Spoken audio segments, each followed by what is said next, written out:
In today's NBA, players are getting moved constantly. It seems every year, following a season or offseason where we see crazy, game-changing moves, we expect it to slow down, but it just doesn't. In today's league, players have so much control over their future with their ability to voice their opinion that we've just gotten so used to crazy trade rumors circling around constantly. It seems nowadays we're more surprised when a player doesn't request to be traded from a less desirable situation. I was honestly surprised with how everyone just acted like top 10 players in the league, such as James Harden and Anthony Davis, switching teams via a trade was just normal, but I guess that's just the era we are in. So I think it's fair to look ahead at some big names that could be involved in the next blockbuster deal. I think the biggest name in trade rumors, or at least a player that could have the biggest effect on the landscape of the league if traded, is going to be Bradley Beal.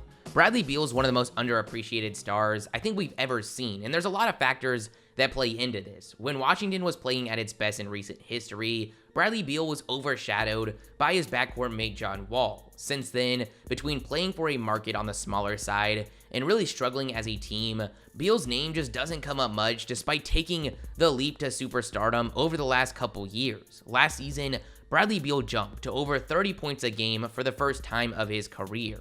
He did this on respectable efficiency, shooting 46% from the field and 35% from three, while getting to the stripe 8 times a game, or he shot 84%. This year, those averages have shot up to a league high, over 34 points a game on better efficiency across the board. Despite the individual success, the Wizards as a team are, well, terrible. Now this is sad to say, as I was excited to see what this team would do and honestly had pretty high expectations. They were able to bring in Russell Westbrook, who, while his value is controversial, I thought he was really going to switch up the competitive culture on this roster. They were able to draft a top prospect in Denny Avdia, they brought back Davis Bertans, and they've got other guys developing such as Thomas Bryant, Rui Hachimura, and Troy Brown Jr. Despite all this, the team sucks. They are 3-9 to start the season.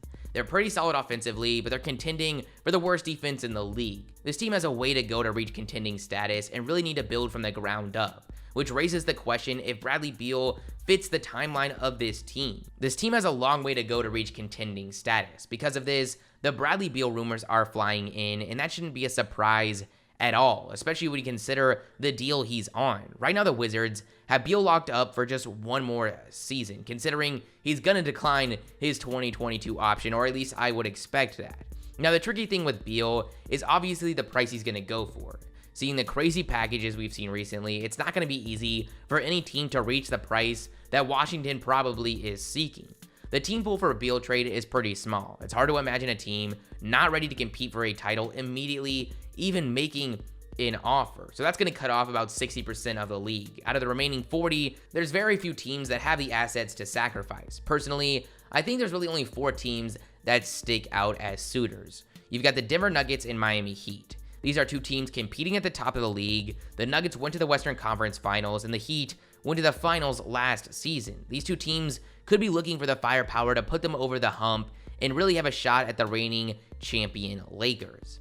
Then you've got the Mavericks and Pelicans. These are 2 teams I'm very interested in making a move for a player like Beal, as they both feature amazing young talent, assets to get something done, and looking to become contenders as soon as possible. I think the Nuggets is so interesting with how seamless it would be. The package is pretty obvious. Headlined by Michael Porter Jr., Gary Harris for contract purposes, then some combination of future firsts and or Bol and RJ Hampton. Now, if I was a Nuggets fan, I'd be torn. I think this trade would really ramp up their chances in the present, but guys like Michael Porter and Bol give this team so much upside going forward. The Miami Heat just went to the NBA Finals, but they're off to a pretty slow start this season.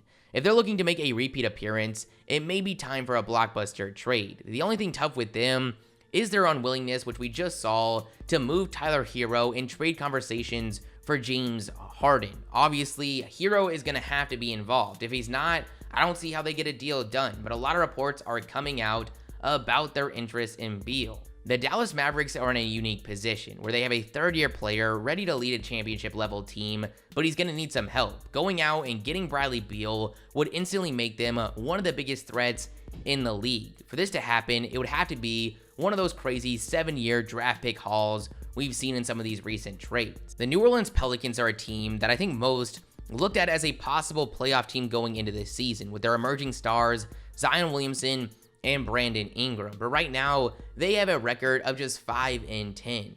Most likely looking at their possibilities to make some big roster changes. And with them having their picks, the picks they received in the Drew Holiday trade, young assets possibly on the move like Lonzo Ball, and contracts like JJ Redick, it makes sense why they're going to be in the conversation for a Beal deal. Next up, we've got Ben Simmons, who's such an interesting player when it comes to a trade for a couple reasons. He's a defensive player of the year caliber, 6'10" point guard, who's just 24 years old and locked up for 4 more seasons. I think a lot of fans would ask, why would the 76ers want to trade Ben Simmons? Well, there might be a couple reasons. There's some questions about his upside. After his rookie season, the expectations were through the roof. He averaged 16, 8, and 8, and while he's grown into an elite defender, we really haven't seen any improvement offensively. In fact, he's having a career-low year in the box scores. There's some major concerns about his fit alongside their star player Joel Embiid, with his inability to shoot the basketball. This is on top of the fact that Ben Simmons was just told he was going to get traded. The 76ers were so sure of a Harden trade centered around Simmons that his agent actually told Simmons to be expecting to be on the move. Now, by no means am I saying this is 100% going to happen. This is not a situation like Harden. Ben Simmons does not want to be traded, and it's been reported that he was ecstatic about not being involved in that Harden deal. But with the 76ers even showing willingness to move on from Simmons, that changes everything. The only problem with the trade is I really struggled to find teams that Philly could make a deal with. Given Philly's trying to compete right now, they're obviously not looking for these draft pick hauls. They're going to need a player that's highly productive right this second in return, which really limits their options. Some teams I see brought up would be the Wizards. This would obviously be a deal centered around the guy we just talked about in Bradley Beal. The Wizards go younger. Philly gets a guy that can match Embiid's offensive volume. You've got the Indiana Pacers. Philly wouldn't be getting a star back from Indiana, but could offer some combination of guys like Malcolm Brogdon, TJ Warren, and Doug McDermott with draft picks on top. Hard to see this value matching up, but it's one I've seen come up quite a lot. The one that's really interesting is Chicago. The deal would be centered around Zach LaVine, who's got 1 more year left on his deal and is currently averaging 27 points on incredible efficiency. Now, speaking of Zach LaVine, he's a guy constantly involved in trade rumors, and for good reason. He's been putting up incredible scoring production over the last 3 seasons, but the Bulls are still struggling, so it might be time to give value out of him before he just leaves you next offseason. Now, for some teams aside from Philly, again, I think the Mavericks would be in the conversation. I think they're going to be involved in most trade discussions for a while now, and I actually like this one a little bit better than that Beal one we mentioned, as they'd probably have to sacrifice a lot less in the trade.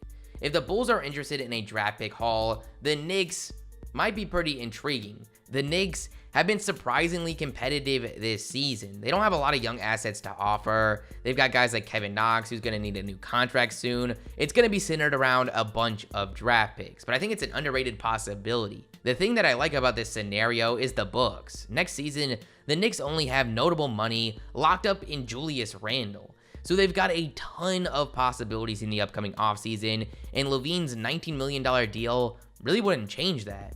I also think for the most part, all teams mentioned for Bradley Beal would apply to LaVine, and LaVine might even be more appealing for some of these teams with a projected lower price tag.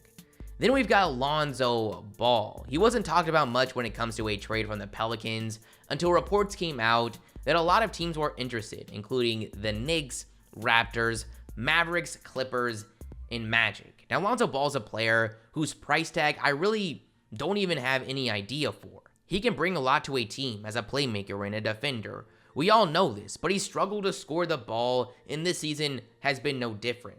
With improvement last year as a shooter, there was a lot of reasons to be bullish on Lonzo, but so far, he's gone back to his less than 40% from the field and 29% from 3. Now, this list of teams is kind of surprising to me. The Raptors, it's interesting, but I don't really see the fit. The Knicks, I actually like this one, but they've got the lowest 3-point volume in the league, and Lonzo is not going to help in that department. The Mavericks, if we were in the middle of last season, I would have loved this, but with both Lonzo and Luka really struggling from the perimeter, it just doesn't seem like a great fit, but I love what Lonzo would bring to them defensively. For the Clippers, it would just come down to whether you think it's an upgrade from Patrick Beverley. And for the Magic, I don't really get that one at all. You just paid Markelle Fultz and drafted Cole Anthony, but hey, it's the Magic. Now, these aren't the only players that could be on the move. Some of the biggest names circling around in rumors include Kemba Walker. Considering his injuries, how he performed in the playoffs, and the breakout of Jaylen Brown, I think the Celtics could really benefit from a Kemba Walker trade if the right value was returned. You've got Kyle Lowry. The Raptors just aren't title contenders right now, and Lowry is 34, so it's clear where these rumors are stemming from. Then you've got DeMar DeRozan. He's on the last year of his deal, and his talents are just being wasted in San Antonio. I think he can be a great addition to a lot of teams with where I think his trade value is.